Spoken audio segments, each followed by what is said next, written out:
Bonjour à tous, bienvenue. Nous sommes le lundi 19 janvier. Voici les titres de ce journal. Opération escargot et blocage. Les routiers sont en grève. Comme partout en France, depuis dimanche soir, les routiers vendéens ont retrouvé leurs confrères de Nantes. Ils réclament des augmentations salariales.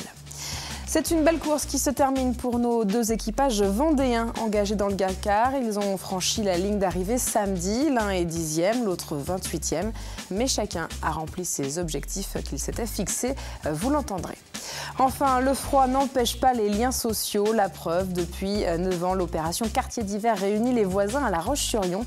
L'occasion de faire la connaissance de ceux qui vivent à quelques mètres de chez vous, sans jamais parfois les rencontrer. Les routiers sont donc en grève. Ils réclament des augmentations de salaire et à la veille des négociations annuelles, ils ont donc décidé de se faire entendre. Partout en France, ils ont mené différentes opérations et depuis dimanche, c'est l'Ouest qui est le plus largement touché par cette mobilisation. Reportage à Carquefou, près de Nantes, où Pierre Dalicieux a retrouvé notamment les routiers vendéens. Ce matin, sur ce rond-point de Carquefou, inutile d'espérer continuer sa route pour les poids lourds. Dès 5h30, les chauffeurs routiers ont été invités à couper leur moteur. Résultat, en fin de matinée, environ 200 camions étaient sur le bord de la route. De toute façon, soit on nous arrête là, soit on nous oblige à rentrer sur un parking. Donc de toute façon, il vaut mieux attendre gentiment. On ne prend pas forcément bien ou on ne prend pas forcément mal. C'est les aléas de la route. Revalorisation des salaires, 13e mois, meilleure protection sociale. Les organisations syndicales dressent leur liste de revendications à la veille des négociations annuelles obligatoires entre organisations patronales, où aucun accord n'a été signé depuis 2012.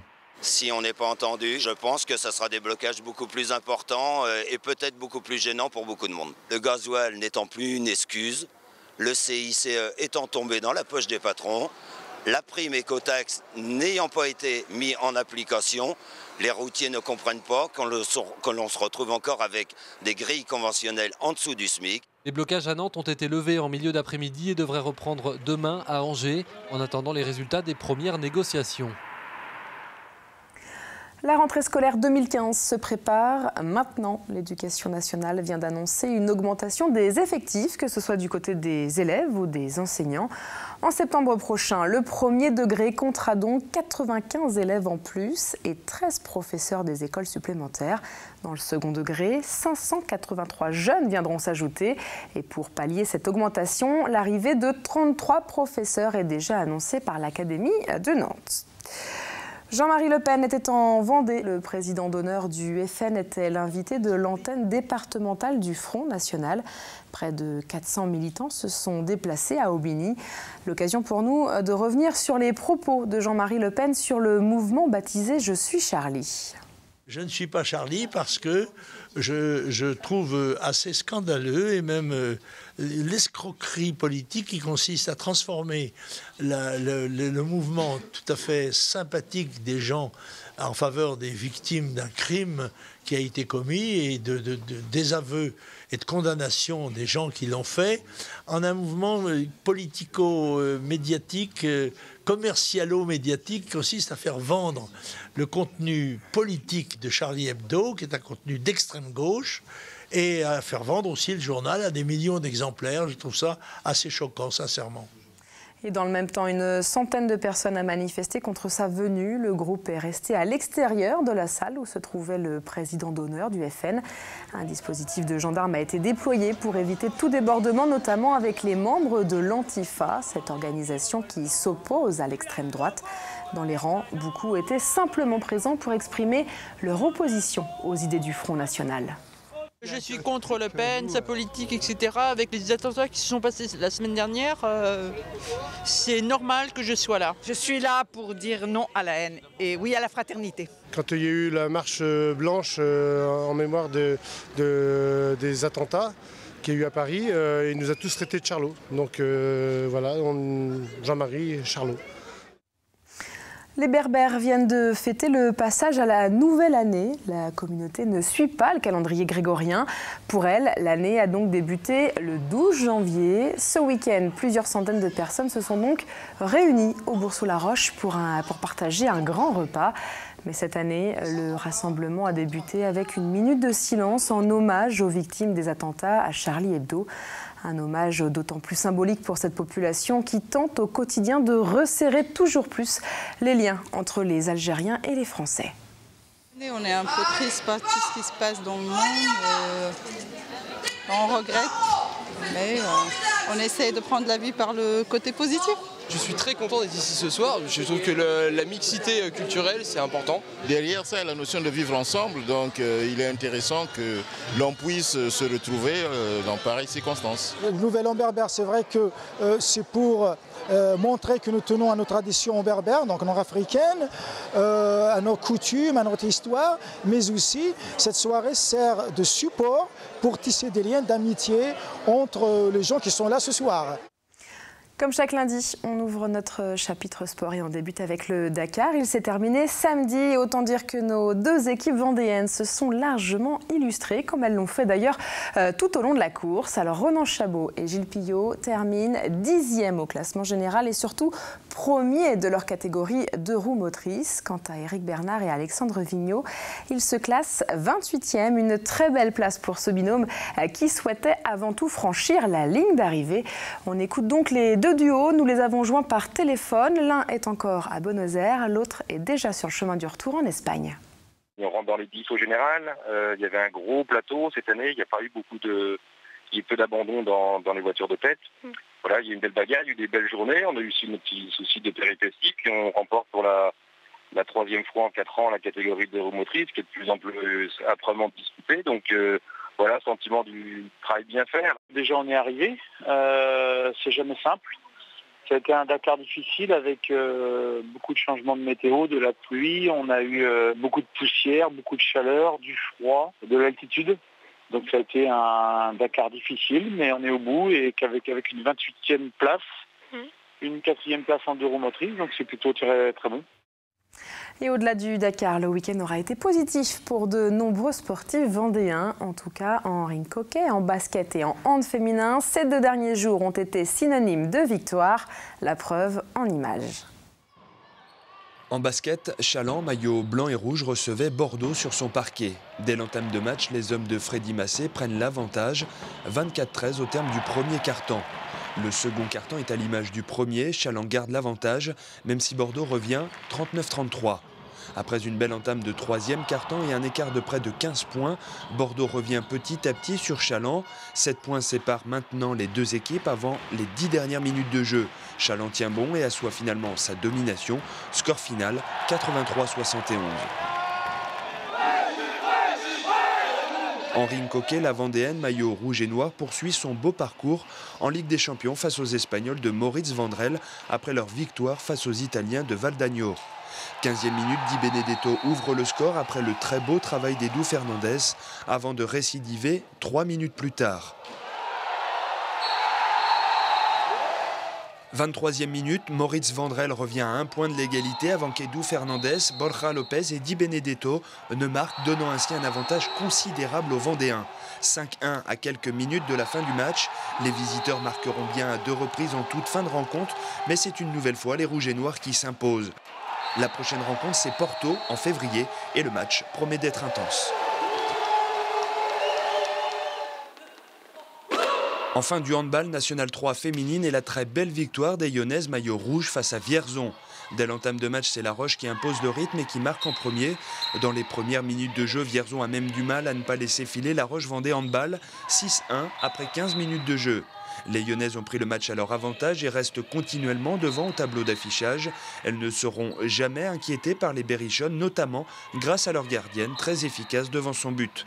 La Roche s'impose finalement 22-15 et occupe actuellement la 4e place au classement général à 3 points du 3e, Montluçon. En foot, en revanche, le week-end n'a pas été synonyme de victoire. En national, le Poiré s'est incliné chez son adversaire. Luçon n'a pas joué, les matchs ayant été annulés à cause des terrains trop trempés. Et en CFA, c'était une journée de match en retard où Fontenay-le-Comte s'est également incliné. Les Herbiers, quant à eux, n'ont pour le moment pas de rencontre à rattraper. Et puis, notez que vous pouvez retrouver toute l'actualité sportive ce soir dans l'émission 85 Chrono. Les collectionneurs, quant à eux, avaient rendez-vous à La Roche-sur-Yon ce week-end pour le 33e Salon du genre. Plus de 40 exposants ont permis aux passionnés de trouver peut-être un nouvel élément pour enrichir toujours plus leur collection.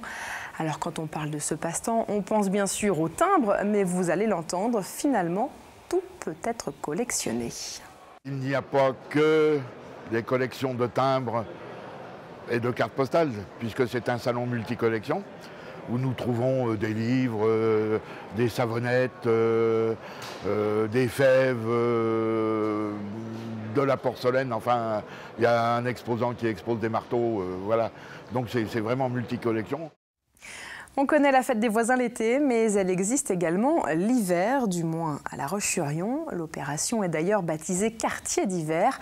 Et malgré le froid, les habitants ont été au rendez-vous, comme a pu le constater Aurélia Horner. Un feu de bois, du vin chaud et surtout des voisins.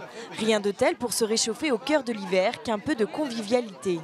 Je trouve ça pas si mal, surtout quand avec un petit verre de vin chaud, en plein hiver, c'est pas mal. Les gens sont sympas aussi, hein. C'est agréable. Puis ça fait partie de la vie de quartier. Et ça sert à continuer à créer du lien. C'est-à-dire qu'on crée ce lien depuis quelques temps. Donc maintenant, quand on est dans le quartier, c'est pas rare que le matin, quand on s'en va travailler, on arrive à se saluer, des gens qui habitaient là mais qu'on ne connaissait pas particulièrement. Et le concept marche, puisqu'ici c'est la 8e année que les voisins se réunissent, malgré une température proche de 0. L'idée, c'est qu'on est là pour vivre ensemble, pour faire des choses ensemble, pour se connaître. Si on a besoin d'un outil ou d'un coup de main ou d'un renseignement, on sait que les gens qui sont là, a priori, sont plutôt ouverts à partager sur ce genre de choses. Ce soir, une 50aine de personnes est attendue. Au programme, maroilles et vin chaud, certes, mais aussi diaporama des éditions précédentes et exposition d'un artiste du quartier. Comme on se retrouve maintenant depuis 8 ans, l'idée c'est d'essayer de trouver quelque chose qui va faire un petit peu un côté original d'une des fêtes. Et on essaye de valoriser un petit peu tout ce qui peut exister comme création un peu artistique qu'il pourrait y avoir dans le quartier. Pour la prochaine soirée entre voisins, rendez-vous au mois de juin avec peut-être quelques surprises. Puisque pour les habitants de ce quartier, ce sera la 10e édition. On le sait, pour devenir Miss, il faut atteindre la barrière symbolique du 1,70 m. Oui, mais voilà, 3 filles sur 4 n'ont pas cette taille dite de mannequin. Elles n'en sont pas moins jolies. Un concours existe donc pour elles. L'élection départementale s'est déroulée ce week-end à Saint-Jean-de-Mont et nous y étions. Elle s'appelle Maëva Ballan-Merceron, c'est la nouvelle Miss M.N.D.S. Vendée. Étudiante en 3e année d'architecture à Paris, la jeune fille de 22 ans est originaire de Challans. Je suis très heureuse, c'est un grand plaisir. Et je suis très heureuse de pouvoir représenter la Vendée à Miss M.N.D.S. Pays de Loire pour cet été. Tout comme Émilie Bernier, la première dauphine, ainsi qu'Anne-Sophie Finot, 2e dauphine, qui défendront elles aussi leur chance pour la finale régionale. Il leur fallait bien un concours de Miss à ces jeunes filles mesurant moins d'1,70 m. C'est Bernard Pichard qui a travaillé pendant plus de 25 ans avec Geneviève de Fontenay qui en a eu l'idée il y a 4 ans. Je me suis dit pourquoi pas créer un concours de beauté réservé précisément aux jeunes filles ne mesurant pas 1,70 m, partant du principe que la beauté ne se mesure pas en centimètres. Autour d'un jury composé de commerçants et de journalistes locaux, le public venu assister à cette élection au casino de Saint-Jean-de-Mont en a pris plein les yeux. Super, magnifique. Super les Vendéennes. Oui. Bon, Très surtout une qu'on supporte et pour qui on est là aujourd'hui. Voilà, les Oui, autres elles étaient sont toutes toutes jolies, belles. mais nous forcément on est plus. On a un peu de parti pris, mais elles sont toutes mignonnes.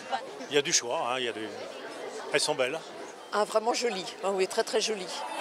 Il ne suffit pas d'être joli, bien s'exprimer, ça compte aussi. Plus tard, j'aimerais construire vos futurs lieux de vie et peut-être construire mon parc d'attractions.